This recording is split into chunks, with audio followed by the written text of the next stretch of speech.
Hi welcome to our channel. Present మనతో పాటు దాము బాలాజీ గారు సీనియర్ జర్నలిస్ట్ ఉన్నారు. వారితో ఒకసారి మాట్లాడదాం. నమస్కారం సార్. సార్, ఇరాన్ అమెరికా యుద్ధం ఎఫెక్ట్ ఇప్పుడు భారత్ కు గండంలో మారిపోయిందని అంటున్నారు సార్. అంటే ఇప్పటికే గ్యాస్ సంక్షోభం చూస్తున్నాం. సో ఇంకొక 5 సంవత్సరాలు ఈ గ్యాస్ సంక్షోభం ఉండబోతుందని చెప్పేసి కూడా కొన్ని కథనాలు అయితే వస్తున్నాయి సార్.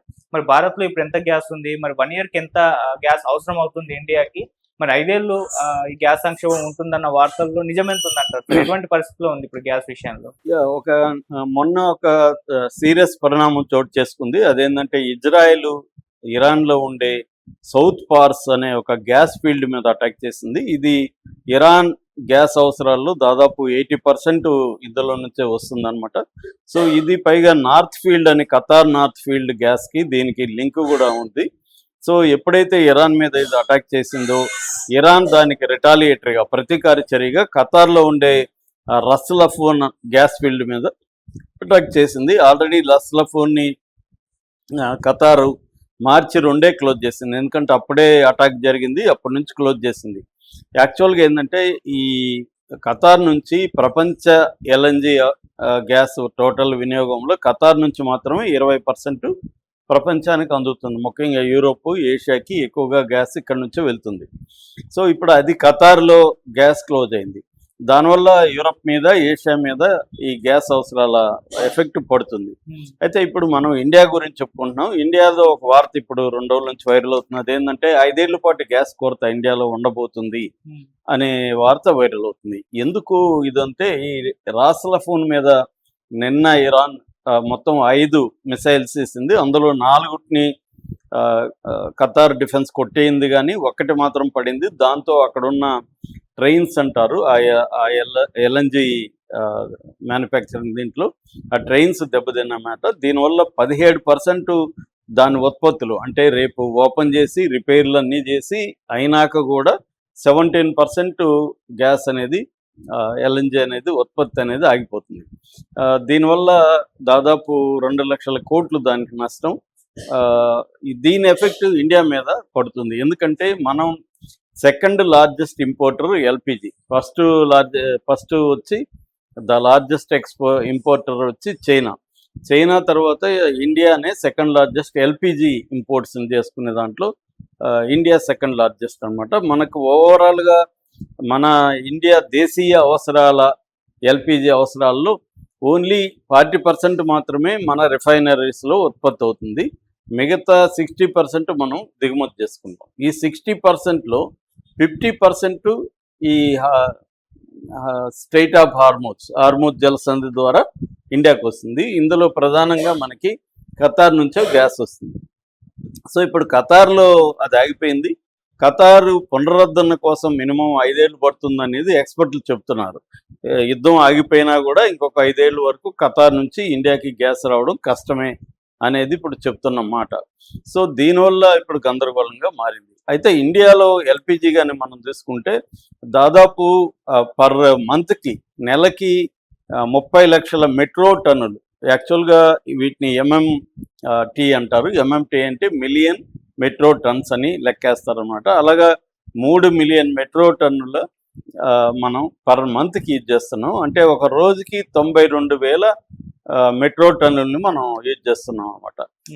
సో మన ఈ 14.2 సిలిండర్, 14.2 kg సిలిండర్లు ఉన్నాయి కదా, ఈ డొమెస్టిక్ వాడేది కిచెన్లలో, ఇవి 65 లక్షలు ఉన్నాయి India.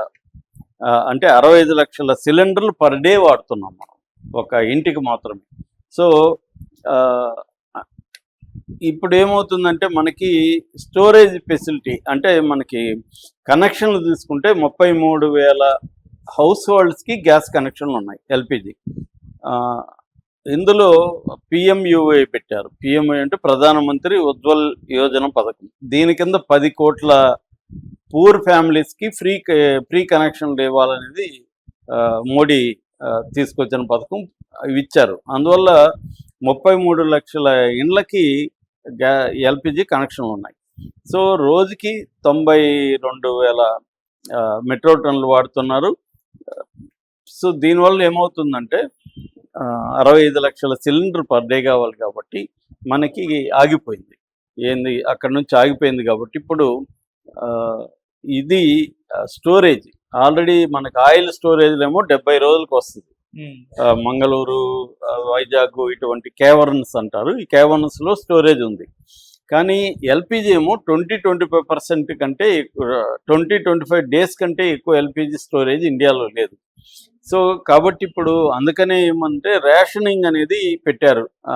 Natural gas control order అనేది ఒకటి ఆర్డర్ పాస్ చేసింది సెంట్రల్ గవర్నమెంట్. దీని కింద ఏమవుతుందంటే కమర్షియల్ గ్యాస్కి వాళ్ళు రేషన్ పెట్టేశారు. కమర్షియల్ గ్యాస్ అనేది ఇప్పుడు దొరకట్లేదు. సో హౌస్ హోల్డ్ గ్యాస్కి అయితే ఇప్పటి వరకు రేషన్ లేదు, బ్యాన్ లేదు. మనం అప్లై చేస్తే ఇంటికి అయితే వస్తుంది. కాకపోతే సిటీల్లో 20-25 రోజులు పెట్టారు. ఒకసారి నువ్వు అప్లై చేసినాక మళ్ళీ 25 రోజుల తర్వాత కానీ నువ్వు గ్యాస్కి సిలిండర్కి ఆర్డర్ పెట్టలేవు. అదే రూరల్ అయితే 45 రోజులు పెట్టారు. 45 రోజుల తర్వాతనే రూరల్లో సిలిండర్కి మళ్ళీ అప్లై చేయాలి. కాకపోతే ఏంటంటే ప్యానిక్ బయింగ్ అనేది ఎప్పుడైనా ఇట్లాంటప్పుడు ప్యానిక్ బయింగ్ ఒకటి, రెండోది బ్లాక్ మార్కెట్ ఒకటి. ఎందుకంటే మన ఇండియాలో 1,00,000 మంది డీలర్స్ ఉన్నారు, గ్యాస్ డిస్ట్రిబ్యూటర్స్ 1,00,000 ఉన్నాయి. సో వీళ్ళు ఏం చేస్తారు, కొంత బ్లాక్ చేసేస్తారు. బ్లాక్ చేసి బ్లాక్లో, ఎందుకంటే కమర్షియల్ ఎప్పుడైతే నీకు దొరకలేదు బ్లాక్లో డిమాండ్ పెరుగుతుంది. 19 కేజీల కమర్షియల్ సిలిండరు మామూలుగా అయితే 1,800 నుంచి 2,000 వరకు ఉండాలి. అది ఇవాళ 4,000 నుంచి 7,000 వరకు కూడా బ్లాక్ మార్కెట్లో వెళ్తున్నాను. నేను హోటల్కి పోతే అక్కడ ఒక వెజ్ బిర్యానీ తప్ప ఇంకేమీ లేదు. కాఫీ లేదు, టీ లేదు, ఇడ్లీ లేవు, ఏమీ లేవు. ఒకే ఒక వెజ్ బిర్యానీ ఉంది సార్ అని చెప్పాడు. ఏంటి ప్రాబ్లం అడిగితే ఇదే చెప్పాడు, గ్యాస్ ప్రాబ్లం అని. అతను కూడా చెప్తున్నాను, 4,000 నుంచి 7,000 వరకు పోతున్నాయి సార్, మేము అంతంత పెట్టి ఇక్కడ చేయలేము, మాకు బిజినెస్ జరగదు, ఎక్కువ రేట్లు పెట్టి కొనలేరు, అప్పటికి మేము రేట్లు పెంచాము అని చెప్తున్నారు అనమాట. సో అప్పుడు అందువల్ల ఏమైందంటే ఆల్రెడీ రేట్లు కూడా పెరిగిపోయినాయి. మనకి డొమెస్టిక్ సిలిండర్ మీద 60 రూపాయలు పెరిగింది, కమర్షియల్ దాని మీద 120 రూపాయల వరకు పెరిగింది. సో ఇప్పుడు ఈ అవసరాలని తీర్చే పరిస్థితి లేదు. అయితే మనకి డైవర్సిఫికేషన్ చేయాలి. ఒకటి అంటే మనం అమెరికా నుంచి, ఆస్ట్రేలియా నుంచి, రష్యా నుంచి తెచ్చుకోవాలి. రష్యా నుంచి ఏమో లిమిటెడ్, ఎందుకంటే రష్యా బ్యాన్ చేసింది కాబట్టి అమెరికా 30 రోజులు టైం ఇచ్చింది కాబట్టి 30 రోజుల వరకు మాత్రమే తెచ్చుకోగలుగుతాము. అది కూడా టైం పడుతుంది. రెండోది మనం అమెరికా నుంచి ఇప్పటికీ 2.2 మిలియన్ మెట్రిక్ టన్నులు గ్యాస్ తెచ్చుకుంటున్నాం. కాబట్టి అమెరికా గ్యాస్ ఆల్రెడీ, ఇదంతా కూడా మన అవసరాల్లో 10% కూడా లేదు అమెరికా నుంచి వచ్చేది, కాబట్టి అది సరిపోదు. ఇక ఆస్ట్రేలియా కొంత ఉంది. ఏదేమైనా మనకి ప్రధానంగా ఏంటంటే గ్యాస్ ఒకవేళ దొరికినా అది 30-35% రేట్లు పెరిగిపోతాయి వరల్డ్ వైడ్. సో మన దిగుమతులు అనేది కాస్ట్లీగా మారిపోతుంది. దీనివల్ల ఇండియన్ ఎకనామీ మీద ప్రభావం పడుతుంది. దిట్ ఈజ్ వన్ థింగ్. అంటే ఫుడ్, డొమెస్టిక్ అవసరాలు ఒకటైతే, ఇక మనకి సిఎన్జి అంటే వెహికల్ గ్యాస్, అది కాస్ట్లీ పెరిగిపోతుంది. అట్లాగే ఇండస్ట్రీస్, ముఖ్యంగా మనం అనేక ఇండస్ట్రీస్లో దీన్ని వాడుతున్నాము. ముఖ్యంగా ఎరువులు తయారీ, ప్లాస్టిక్, స్టీలు, ఇలాగ అనేక వాటికి వాడుతున్నాము. చాలా ఫ్యాక్టరీలో హీలియం వాడుతున్నారు. అంటే డిఫరెంట్ ఫార్మ్స్ ఆఫ్ గ్యాస్ని మనం డిఫరెంట్ ఇండస్ట్రీస్లో వాడుతున్నాం. దీని ఎఫెక్ట్ ఇండస్ట్రీస్ మీద కూడా పడుతుంది. ఆల్రెడీ చాలా ఇండస్ట్రీస్కి గ్యాస్ దొరకట్లేదు. ఎందుకంటే మోడీ ప్రభుత్వం డొమెస్టిక్ ఎల్పిజి మీదనే ఫోకస్ పెట్టింది. సో ఒకటి ఇంపోర్ట్ చేసుకోవడం, రెండు మన రిఫైనరీస్కి ఆల్రెడీ ర్యాంపప్ చేయమని, ర్యాంపప్ అంటే పెంచమని, ఉత్పత్తి పెంచమని కూడా మోడీ ప్రభుత్వం చెప్పింది. అంటే ఐఓసిఎల్, బీపీసీఎల్, హెచ్పిసిఎల్ ఈ కంపెనీలకి చేస్తాయన్నమాట, రిఫైన్ చేస్తాయి ఆయిల్, క్రూడ్ ఆయిల్ రిఫైన్ చేసి గ్యాస్ని తీస్తాయి. ఇవి చేయమని ఆల్రెడీ చెప్పింది అనమాట. సో ఇవి సరిపోదు మనకి. అట్లాగే వెహికల్ సంబంధించి సరిపోదు. అట్లాగే పైప్ లైన్ పిఎన్జి అంటారు. పిఎన్జి అంటే పైప్డ్ నేచురల్ గ్యాస్. అది 1,60,00,000 ఇండ్లకు మాత్రమే ఉంది. అది కూడా సరిపోదు. కాబట్టి ఏంటంటే ఒకటి డొమెస్టిక్గా కూడా రేపు దొరకడం కష్టమైంది. ఇప్పుడంటే కొంత స్టాక్ ఉంది కాబట్టి హౌస్ హోల్డ్స్కి ఎన్నికలు ఆల్రెడీ 5 రాష్ట్రాల్లో ఎన్నికలు రాబోతున్నాయి కాబట్టి కొంత మోడీ ప్రభుత్వం ఇండ్లకి ఇబ్బంది పెట్టకూడదు అనేది అనుకుంటుంది. కానీ ఇది కూడా ఎక్కువ రోజులు ఉండదు. కాబట్టి ఖచ్చితంగా 4-5 ఏళ్ళు అయితే ఈ సంక్షోభం, గ్యాస్ సంక్షోభం ఉంది. అయితే మోడీ ప్రభుత్వం దీన్ని ఎలా పరిష్కరిస్తుంది అనే దాన్ని బట్టి కూడా డీల్ చేయబోతుంది అనే దాన్ని బట్టి కూడా సిచ్యువేషన్ డిపెండ్ అయింది. కానీ ఏదేమైనా డిఫికల్ట్ టైమ్స్ అహెడ్ అని ఇండియాకి చెప్పొచ్చు మనం. అంటే ఇటు యూరియా కొరత రాబోతుంది, దానివల్ల మన అగ్రికల్చర్ ఇన్పుట్స్ పడిపోతాయి, దానివల్ల ఆహార సంక్షోభం వచ్చే అవకాశం ఉంది. అట్లాగే వీటి ఎఫెక్ట్ అన్నిటి మీద ఐటీ రంగాలు వీటన్నిటి మీద పడుతుంది కాబట్టి నిరుద్యోగం పెరిగే అవకాశం ఉంది. గల్ఫ్ దేశాల్లో ఉండే 1 కోటి మందిలో ఏ 20% వచ్చినా 20 లక్షల మంది ఇండియాకి వచ్చేసిన వాళ్ళకి మళ్ళీ ఎంప్లాయ్మెంట్ చూపించాలి. అట్లాగే గల్ఫ్ దేశాల నుంచి వచ్చే ఎకనామీ మనకు వచ్చే ఇన్కమ్ పడిపోతుంది. 4 లక్షల కోట్లు పర్ ఇయర్ వస్తుంది, అది పడిపోతుంది.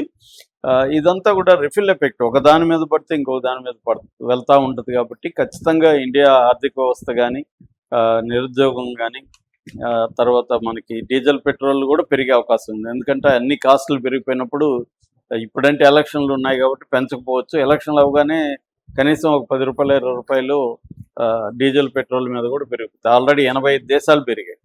అట్లాగే రేషన్ కూడా విధించే అవకాశం ఉంది. అంటే ఆల్రెడీ శ్రీలంక ఇట్లాంటి చోట్ల కారుకి 15 లీటర్ల నెలకి, లేకపోతే మొత్తం రేషనింగ్ అనమాట, ఇన్ని లీటర్లు అని పెట్టేస్తారు. సో అప్పుడు ఏంటంటే అందరూ కూడా తక్కువ వాడాలి, సైకిళ్ళు వాడాలి. స్కూళ్ళు కాలేజీలు మూసేస్తారు చాలా దేశాల్లో. ఇటువంటి కొన్ని అత్యవసర చర్యలు.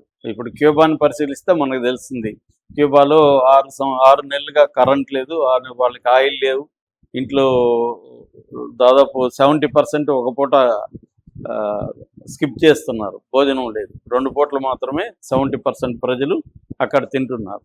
సో అది పరిశీలిస్తే అంటే ఒక ఆయిల్ గ్యాసు రాకపోతే దేశం ఏమవుతుంది అనేది క్యూబాను చూస్తే మనకు అర్థమవుతుంది. సో ఇండియా ఇంకా పెద్దది, ఇంకా దెబ్బ పెద్దగా తగులుతుంది. క్యూబాలో పెద్ద పాపులేషన్ లేదు. సో అందుకని మనకైతే మోడీ ప్రభుత్వం దీన్ని ఎలా డీల్ చేయబోతుంది, అమెరికా మనకేమన్నా రష్యా నుంచి ఇంకా తెచ్చుకోవడానికి ఇంకొంత పర్మిషన్ ఎక్స్టెండ్ చేస్తుందా, ఇవన్నీ కూడా ఆధారపడి ఉన్నాయి. ఏదేమైనా ఒకవేళ కొరత లేకపోయినా వాటి రేట్లు అయితే మాత్రం ఖచ్చితంగా పెరిగిపోతుంది. అదంతా కూడా మనం ఫైనల్గా కన్జ్యూమర్స్ భరించాల్సిన పరిస్థితి అయితే ఉంటుంది. మన కష్టాలు అయితే మొదలైనాయని చెప్పొచ్చు. Okay sir, thank you so much.